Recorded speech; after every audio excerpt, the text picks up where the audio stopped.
जय हिंद मेरे प्यारे साथियों। एमपी पुलिस कांस्टेबल में सिलेक्शन लेना बहुत ज़्यादा कठिन नहीं है, बहुत ही सिंपल है। मैं बताता हूँ क्या पूछा जाता है आपको। मैथ्स, रीजनिंग और जीके, साइंस, इसके अलावा कुछ है? हिंदी नहीं है, इंग्लिश नहीं है, कॉन्स्टिट्यूशन नहीं है, कुछ भी नहीं है। दूसरी जगह जाइए आप, यूपी पुलिस कांस्टेबल में आ जाओ, हिंदी बढ़ जाएगी आपकी। ये थोड़ा टारगेट, मतलब हिंदी अकेली बढ़ना मतलब एक सब्जेक्ट का बढ़ना। आपके पास इतनी किताबें, इसमें इतना सा और बढ़ा दिया जाए। सोचो आप 2-2 घंटे करके 6 घंटे में ये कवर कर रहे हो। आपको एक सब्जेक्ट भी बढ़ता है तो आपको 8 घंटे पढ़ना पड़ेगा, तब सिलेक्शन लेते हैं।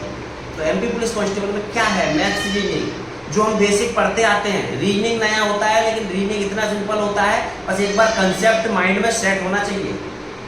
बहुत आसानी से सिलेक्शन लेते हैं बच्चे। तो maths, reasoning, GK, GS, science. Maths reasoning में देखो मैं आपको बता दूं, मैथ्स में कुल 18 टॉपिक हैं। आप स्क्रिप्ट को स्टार्टिंग से समझिए, रणनीति बनाइए। मैथ्स में केवल 18 टॉपिक हैं और रीजनिंग में 27 टॉपिक हैं।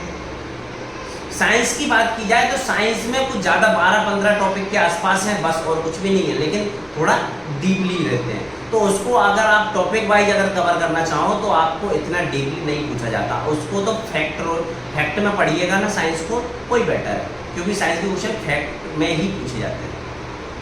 और साइंस कवर करने का एक शॉर्ट तरीका बताऊंगा, सबसे अच्छा तरीका वही है, मैं भी बताता हूँ वीडियो में। मैथ्स रीजनिंग में समझिए, मैथ्स रीजनिंग में 18 और 27 टॉपिक है। टोटल अगर देखा जाए तो टोटल 45 टॉपिक हो जाते हैं आपको, 45 टॉपिक। अगर आप आज मैथ्स, कल रीजनिंग, फिर मैथ्स, फिर रीजनिंग, या रीजनिंग में 27 टॉपिक है तो 2 दिन रीजनिंग, 1 दिन मैथ्स, अगर ऐसे कवर करते हैं।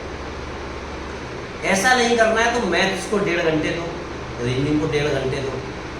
रीजनिंग बहुत आसानी से कवर होती है। मैथ्स में थोड़ा सा क्या है, रूल्स वगैरह ज़्यादा याद करने पड़ते हैं। रीजनिंग को तो सिर्फ माइंड में सेट करना है आपको। तो आप 3 घंटे निकालिए सिर्फ मैथ्स और रीजनिंग के लिए। एमपी पुलिस कांस्टेबल में सिलेक्शन होने के लिए बता रहा हूँ। 3 घंटे मैथ्स और रीजनिंग में के लिए समय निकालिए और 1.5 घंटे इधर, 1.5 घंटे उधर टाइम दो।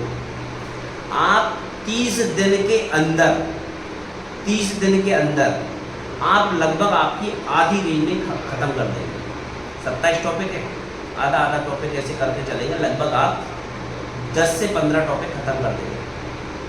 मैथ्स में भी आप लगभग 8 टॉपिक के आसपास खत्म कर देंगे।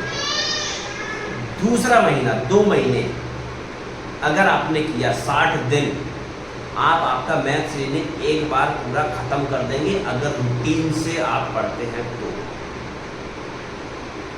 अब जब आपने पूरा खत्म कर दिया एक बार, अब एक बार और आपको उसको खत्म कर देना, क्योंकि पिछली बार पहली बार कर रहे थे, अब दोबारा में टाइम कम लगेगा।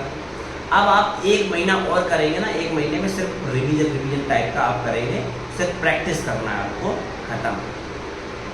जब आपने ये खत्म कर दिया दोबारा, अब आपको करना ये है कि आप प्रीवियस ईयर के पेपर उठाइए, सिर्फ प्रैक्टिस, इसके अलावा कुछ नहीं।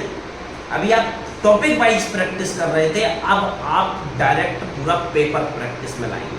प्रीवियस ईयर के पेपर उठाइए, पूरा कीजिए, जिन जिन क्वेश्चन में आपको प्रॉब्लम आ रही है उनको हाईलाइट कीजिए और करते चलिए, करते चलिए, करते चलिए।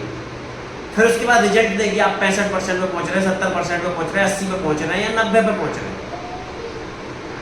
अब जो भी आप पहुंचे या नहीं पहुंचे, जिन प्रश्नों में आपको समस्या आई है उन प्रश्नों को आपने हाईलाइट किया है, या जो क्वेश्चन आपके गलत हुए हैं उनको आपने हाईलाइट किया है। अब उनको उनके टॉपिक से जोड़िए। ये इस टॉपिक का है, ये इस टॉपिक का है, तो इस टॉपिक में ये क्वेश्चन को फिर टॉपिक को पढ़िए। तो देखिए ये समस्या यहाँ पे आई थी, इसमें होना क्या था उसको समझिए। जब आपने उसको समझा तो वहीं पे नहीं छोड़ना कि हाँ यार ये तो ऐसे ही होना था, नहीं नहीं नहीं, वहाँ पे छोड़ना नहीं उसको कम से कम नहीं तो 10 बार सॉल्व करना है। उसी टाइप के 4 क्वेश्चन और उठा के सॉल्व कीजिए। जब आपने ऐसे करके उस एक प्रैक्टिस सेट के पूरा प्रीवियस ईयर पेपर का पूरा आपने निचोड़ निकाला, उसके बाद अगला प्रीवियस ईयर पेपर लगाओगे ना, गारंटी लेता हूं अगर आपने यहाँ पे 60% दिया है ना तो अगले पेपर में आप 65% रिजल्ट देंगे अपना, गारंटी ले सकता हूँ।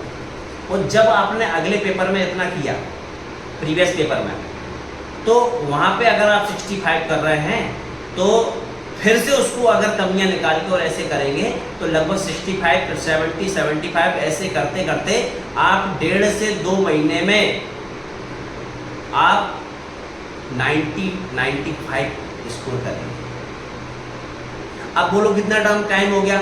आपने 30 दिन पहले तैयारी की थी, 30, 60 दिन की थी, 60 दिन में आपने ये किया और इसके बाद 30 दिन आपने इधर ये प्रैक्टिस की। कितने दिन हो गए? 90 दिन, मतलब 3 महीने केवल। ठीक है, अब 3 महीने बचे हैं, लगा दो पूरे प्रैक्टिस सेट फाइनल। जब 95% पे भी आप पहुंच जाओ ना, उसके बाद पूरा लगाना है प्रैक्टिस सेट। क्यों लगाना है? अब आपने सब कुछ कवर तो कर लिया, अब जरूरत है तो आपको टाइम मैनेजमेंट की। पेपर में समय भी तो मिलना चाहिए। आप कर तो रहे हो, लेकिन क्या आप 2 घंटे के अंदर कर रहे हो? नहीं कर पा रहे हो, अभी तो नहीं कर पा रहे थे। अब आपने सब कुछ कर लिया, पूरा पेपर आप कर पा रहे हो 95, 100%, लेकिन अब टाइम निकालना है, फास्ट करने की कोशिश कीजिए। फिर भी फास्ट करने में जो गलतियां हो रही हैं, तो कई बार ऐसा होता है हमें जो आता है ना, हम वो भी गलत करके आ जाते हैं, क्योंकि जल्दी करने के चक्कर में। फिर वो चीज़ में सुधार लाइए। आप 1.5 घंटे में पूरा पेपर करके आ जाएंगे और कोई आपको सिलेक्शन लेने से नहीं रोक सकता। आपकी एक सीट पक्की है।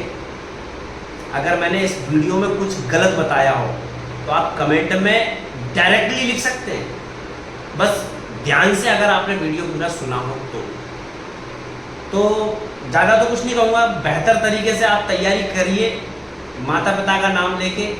सामने किसी भगवान जी की फ़ोटो लगाने की बजाय माता पिता की फ़ोटो लगा लीजिए सामने, उनका चेहरा देखोगे ना, ऑटोमेटिक मन लगा रहेगा तुम्हारा। तो साथियों, आज के लिए इतना ही, मिलते हैं नेक्स्ट वीडियो में। जय हिंद, बेस्ट ऑफ लक।